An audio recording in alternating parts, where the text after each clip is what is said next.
Beaucoup de bonnes choses. J'ai trouvé que c'était une super version du Grand National à Saumur, parce qu'on a tout vécu à Saumur. On a vécu la pluie, la neige, on a eu le soleil pendant plusieurs jours, bon, même si aujourd'hui c'est un peu moins bien. Après, sportivement parlant, on a vu de très bonnes choses. Je pense que d'abord c'était une épreuve qui nous a livré au niveau technique ce qu'on attendait, ce qu'on recherchait.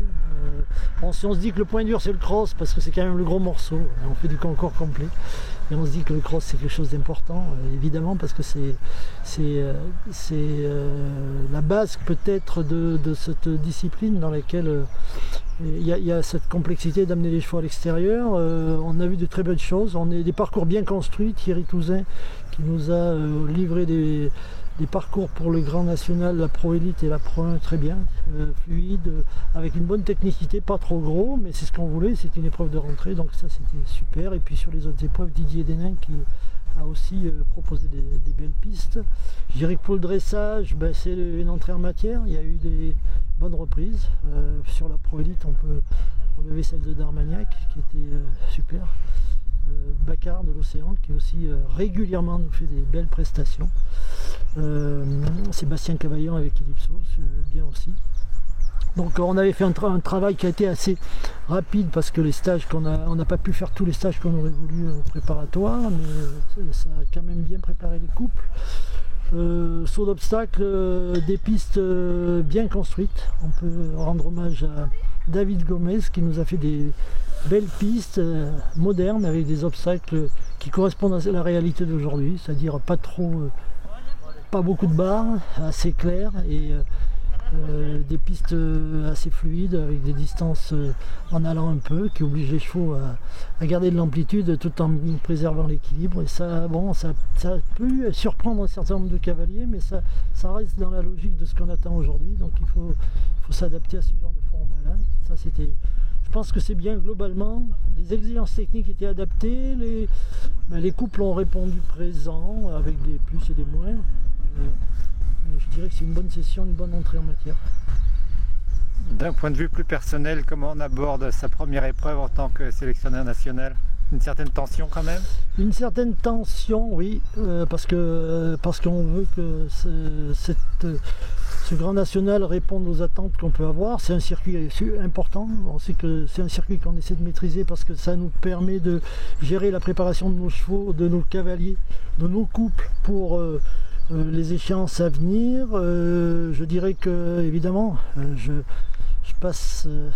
prends la relève d'un Thierry Touzin qui nous a fait mener une équipe de France pendant de longues années sur de superbes prestations. Il y a eu des hauts débats, mais il y a eu beaucoup de belles prestations et je savais que prendre ce poste là c'était loin d'être anodin. J'avais une certaine, et j'ai toujours une certaine appréhension parce que je pense qu'il faut tenir la barre, le navire n'est pas si évident à piloter. Je suis d'autant plus prudent que je l'ai gardé auprès de moi, entre guillemets, Thierry, parce que j'ai besoin de pouvoir profiter de son expertise et il nous a aidé à préparer des beaux parcours. On a préparé les choses avec Martin pour que ça se passe bien, Martin Delisot qui est auprès de moi. Pour que ça se déroule bien, j'ai choisi des experts en qui j'ai confiance, totalement confiance. Donc je dirais que j'ai abordé le Grand National avec quand même certaine sérénité parce que je savais que ces acteurs-là étaient là auprès de moi et que ça devait fonctionner. Puis je trouve qu'on a une relation globalement positive avec les cavaliers. Donc il y avait une certaine tension forcément, mais bon. J'ai eu un peu l'habitude. Alors pour l'instant ça va. Prochaine étape Pompadour, il y aura plus de monde et de beau monde peut-être? Oui, alors Pompadour, bon, on avait fait un bilan avec tous les cavaliers, je les ai tous, j'ai fait des entretiens avec eux pour préparer leur saison. Il y en a qui s'étaient entendus qui ne rentraient pas sous le mur. plein de raisons. On a des chevaux qui ont de l'expérience et qui ne doivent pas débuter trop vite parce qu'il ne faut pas que les saisons soient trop longues pour certains chevaux qui ont un certain âge. D'autres qui avaient fait pour d'autres raisons, mais c'était entendu avec moi, d'autres choix. Mais au Pompadour, ça va être déjà, on va avoir déjà un peu plus de couples. On croise les doigts pour qu'on ait une bonne météo parce que on a eu des moments difficiles. C'est une date qui est... Pompadour c'est top, c'est une super épreuve avec un terrain qui peut être magnifique. Mais il faut que ça tombe bien au niveau de la météo. Donc on croise les doigts pour que ça marche.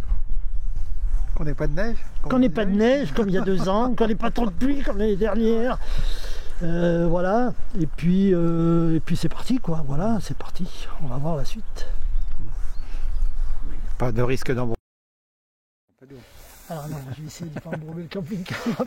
Non, mais il n'y aura pas toujours le camping-car. Non, j'ai essayé de... Vous savez, un poste comme celui-là, il est exigeant parce qu'il me demande évidemment beaucoup de présence, beaucoup d'efforts. Et j'ai aussi famille, il faut garder l'équilibre. Je crois qu'on peut tous être bons quand on maintient l'équilibre. Donc évidemment, il faut assurer l'équilibre. C'est important l'équilibre. Merci beaucoup Jean-Luc. Merci Jean-Luc. Avec plaisir.